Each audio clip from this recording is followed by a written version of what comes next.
আসসালামু আলাইকুম রহমতুল্লাহি বারাকাতুহু। কি অবস্থা, সবাই কেমন আছেন? সবাইকে ঈদ মোবারক। তো আমার সৌদিতে ঈদ কেমন কাটলো, কী কী করলাম ওটাই বলবো আর কি।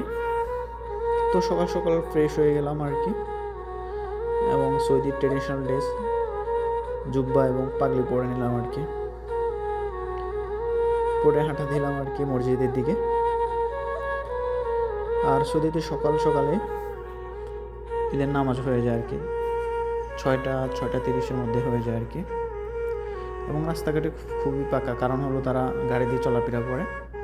তারা 2 মিনিটের রাস্তা হলেও তারা গাড়ি দিয়ে চলাফেরা করতে পছন্দ করে আর কি।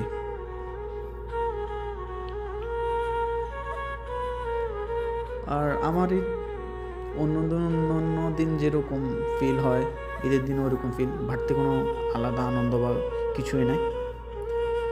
কারণ পরিবার ছাড়া, মা বাবা, আত্মীয় স্বজন, বন্ধু বান্ধব, ভাই বোন ছাড়া ঈদটা একঘেয়ে লাগে আর কি। আর সত্যি বলতে কি, আমরা ঘুমাইলেও স্বপ্ন দেখি সকালবেলা ডিউটি আর কি। সো আমাদের কোনো ছুটি নেই, ঈদের দিনও আমরা ঈদের নামাজ পড়ে সকালবেলা আবার ডিউটিতে আসতে হয়। সো কোনো ফিল নাই, ঘোরার মতো বন্ধু বান্ধব থাকলেও ঘোরার মতো সময় নেই।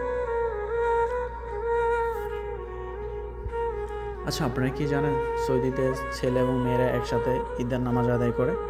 বিশেষ করে রমজান ঈদ এবং কোরবানি ঈদ।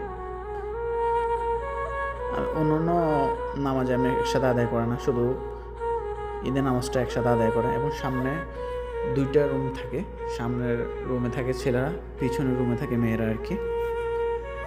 এবং দেখতে পারতেছেন মেয়েরা আসতেছে নামাজ পড়ার জন্য।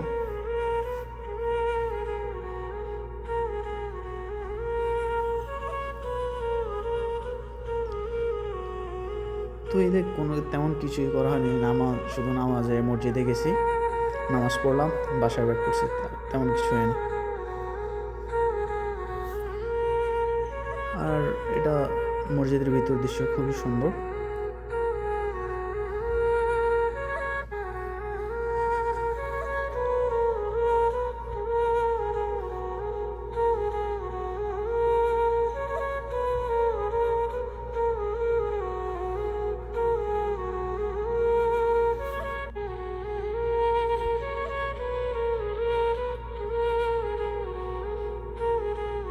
এবং সৌদি ট্রেডিশনাল ড্রেসে সবাই পরে জুব্বা পাগড়ি।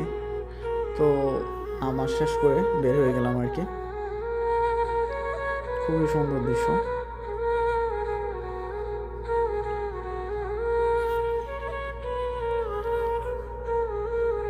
আমাদের সবার ঈদ কেমন কাটলো, আমাদের ফিলিস্তিন ভাই বোনের ঈদ কেমন কাটছে, এটা আল্লাহ ছাড়া কেউ জানে না। সত্যি বলতে আমাদের চাহিদা শেষ হয় না। আমরা নিজের অবস্থান থেকে কখনো খুশি দেই না। আমাদের ফিলিস্তিনের ভাই বোনেরা, তাদের খাওয়ার মতো কোনো কিছু নাই, জামা নাই, বাড়ি নাই, ঘর নাই। আল্লাহ তাদেরকে হেফাজত করুক, এটাই আমাদের চাওয়া।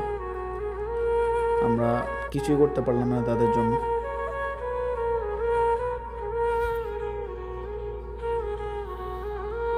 আমরা মুসলিম জাতি খুবই লজ্জিত যে আমরা ফিলিস্তিনি ভাই বোনদের জন্য কিছুই করতে পারলাম না।